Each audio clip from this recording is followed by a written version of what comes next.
Takkan kita nak main lagi isu-isu yang sebegini? Kalaulah ini sikap kita, ini bukan negarawan dah. Kita nak bukan negarawan lagi, Surami, minta maaf lah.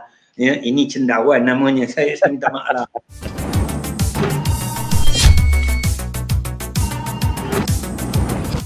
New Zealand, PM mereka Jacinda Ardern mengumumkan tangguh pilihan raya demi kepentingan rakyat. Soalan saya kepada Dr. Mazlan, mustahilkah pilihan raya negeri Sarawak tak lama lagi ni kan ditangguhkan? Ada tak isu-isu yang akan berlaku kalaulah pilihan raya tersebut ditangguhkan? Begitu juga kalaulah ada cadangan nak diadakan pilihan raya umum, boleh tak ditangguhkan? Ada tak sekatan undang-undang ke perlembagaan persekutuan ke, Dr. Mazlan? Ya, memandangkan pilihan raya di Sabah baru-baru ini memang memberi kesan yang sangat mengejutkan terhadap peningkatan COVID-19 yang nampaknya lebih tinggi daripada mula-mula kita mengalami PKP yang pertama dahulu. Dan kita dengar khabar bahawa Ketua Menteri Sarawak sendiri mengatakan bahawa pilihan raya Sarawak ini bila-bila masa akan diadakan. Ini sebenarnya menimbulkan kebimbangan kita kerana Sarawak sebuah negeri yang besar dan pilihan raya negeri Sarawak akan memerlukan penyertaan lebih ramai individu-individu. Selain daripada ahli politik, rakyat juga akan terlibat. Dan pilihan raya Sarawak ini mesti diadakan tahun depan selewatnya mengikut perlembagaan sesebuah parlimen itu apabila matang usianya 5 tahun mesti diadakan pilihan raya.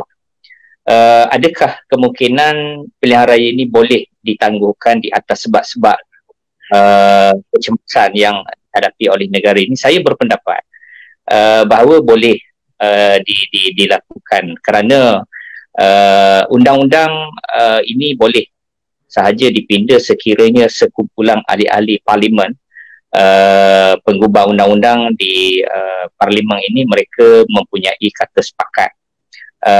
Kerana negara kita ini sekarang sedang mendepani satu wabak yang sebenarnya satu wabak yang begitu mengancam, bukan setakat mengancam nyawa tetapi juga mengancam sumber pendapatan rakyat, sumber negara, dan negara kita boleh mengalami kepada satu tahap krisis yang tidak dapat kita duga satu ketika mungkin memberi kesan yang sangat besar. Jadi kalau kita tinjau dari sudut perlembagaan, banyak perkara-perkara perlembagaan membenarkan sesuatu peruntukan-peruntukan itu dipinda dan sebagainya dengan persetujuan ahli-ahli parlimen dan juga komponen-komponen yang ada hubungan dengan parlimen itu sendiri, misalnya Majlis Raja-Raja yang di Pertua Negeri dan sebagainya. Dan saya fikir pilihan raya umum juga sesuatu yang mungkin kita tidak dapat nafikan mungkin akan berlaku juga, memandangkan kalau kita lihat beberapa minggu lepas ada seorang tokoh politik terkemuka mengatakan mereka mempunyai suara majoriti yang cukup, ya. Dan adakah akan berlaku perubahan kerajaan, dan kalau berlaku perkara ini, adakah Perdana Menteri akan memohon kepada Sri Paduka Baginda untuk dibubarkan parlimen? Kalau kita lihat situasi pertarungan politik hari ini bukan sesuatu yang mustahil, boleh juga berlaku, bukan setakat pilihan raya negeri Sarawak tetapi juga pilihan raya umum Malaysia juga tidak mustahil boleh berlaku. Tetapi seperti yang kita sebut tadi, di negara-negara maju seperti yang saudara Amin sebut tadi, New Zealand, negara-negara setengah negara ini, mereka sangat mementingkan kesejahteraan rakyat mereka. Kalau di negara-negara maju setengahnya ada menteri sanggup meletakkan jawatan kerana melakukan kesilapan, contohnya mereka sanggup berundur demi rakyat, demi rasa aib maruah mereka kepada rakyat. Kita mengharapkan di negara kita Malaysia ini ahli politik juga semikian rupa. Sekurang-kurangnya bila melihat masalah yang berlaku dalam sehari duanya, peningkatan kes sehingga hampir 600-700 kes sehari ini, dan kita jangkakan dalam seminggu dua ini kes akan terus naik. bayangkan keadaan di mereka yang berada di barisan depan sekarang mendepani jumlah kes yang bertambah ini. Kalau ahli-ahli politik boleh memikirkan bahawa kita boleh mengelakkan daripada wabak ini akan meningkat dengan lebih banyak melalui pilihan raya seperti pilihan raya negeri dan juga pilihan raya umum ini, saya fikir tidak salah ahli-ahli politik ini mereka duduk bersama dan mereka boleh mencapai kata sepakat untuk sekurang-kurangnya menanggukkan dahulu pilihan raya yang boleh memberi risiko besar ini untuk sama-sama kita berdepan dengan wabak yang nampaknya mungkin memerlukan masa setahun dua lagi untuk pulih. Kita lihat banyak negara dunia ini semua meningkat. Amerika Syarikat, India, Brazil, malah banyak negara-negara yang satu ketika sudah landai sekarang sudah naik balik. Sangat membimbang kita. Okey. Ya. Ada luahan rasa kecewa, antaranya Muhammad Fadli kata, saya juga terlibat dalam politik tetapi saya agak malu dengan tindakan rakus setengah ahli politik veteran yang sepatutnya menjadi teladan kepada anak muda. Ini luahan anak muda. Kita ada juga dari Perulai. Keadaan saya menjadi sukar, saya tak dapat jumpa anak bini, saya tidak dapat bekerja, semua rezeki terhenti. Ya Allah, berikanlah kesedaran pada semua ini. Ini antara kesusahan-kesusahan rakyat, Dr. Ridwan. Doktor, susah sangat ke ahli politik nak duduk semeja, ketepikan sekejap sengketa, selesaikan masalah pandemik ni, tak sedap buat kursi lagi buat masa ni, bukan duk kira nombor ke apa. Ada tak dalam sejarah ahli politik kita, pemerintah dan pembangkang boleh duduk bersama di atas isu yang sama? Sebab netizen nak tahu ni, Dr. Ridwan.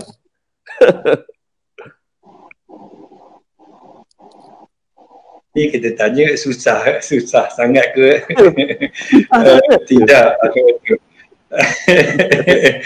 Mana satu? Saudara Amin, melihat kepada keadaan sekarang, kita sudah selesai pilihan raya negeri Sabah. Ambil jadikanlah itu iktibar kan. Kalau boleh, kita tak mahu ada suara-suara kata saya ada majoriti di parlimen untuk menjadi Perdana Menteri. Saudara Amin, kalau suara-suara sumbang ini terus ada, dia terus provoke perkara-perkara begini, bukan? Sudahlah. Kalaupun ada majoriti itu bukan satu proses yang mudah. Dia kena melalui beberapa proses yang lain.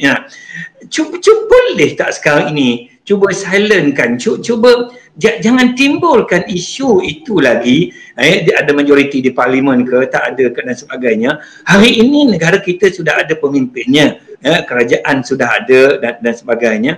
Boleh tak saya minta, itu yang ditanyakan tadi, susah sangat ke tidak? Saya fikir tidak susah kalau kita berlapang dada. Ini yang penting ini. Berjiwa besar. Saya teringat kata-kata saya belajar pada seorang guru masa saya belajar ilmu keselamatan dan pertahanan, Allah yarham, Said Husin Al-Abtas. Dia mengajar saya politik di negara sedang membangun. Saya ambil subjek dia. Dia kata ada satu istilah politik bebalisme ini, daripada perkataan bebal dia dijadikan bebalisme. Saya minta maaf lah Saudara Amin, saya nak quote kata-kata Allah yarham ini. Dia tak ada dah, tapi saya suka ambil istilah yang digunakan. Mana budaya ataupun disebut sebagai politik bebal ini, bebalism ini, bukan apa tu? Takkan kita nak bebal macam itu lagi, betul tak Saudara Amin, bukan? Nak fikirkanlah soal kepentingan rakyat. Fikirkan sekarang ni rakyat tengah susah, Saudara Amin, kan? Kita sedang susah. Kita nak keluar pada kemelut COVID-19 ini, kita nak keluar daripada krisis ekonomi kita hadapi sekarang ini.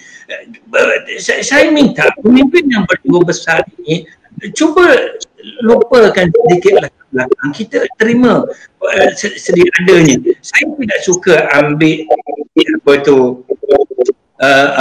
contoh luar negara, kan? Kalau nak diambil tadi contoh New Zealand, Tapi kita ambil lah apa tu contoh di Amerika Syarikat contohnya lah. Ketika Obama dengan McCain, ya, ketika mereka nak bertanding menjadi presiden di Amerika kan, akhirnya Obama menang. Apa McCain kata?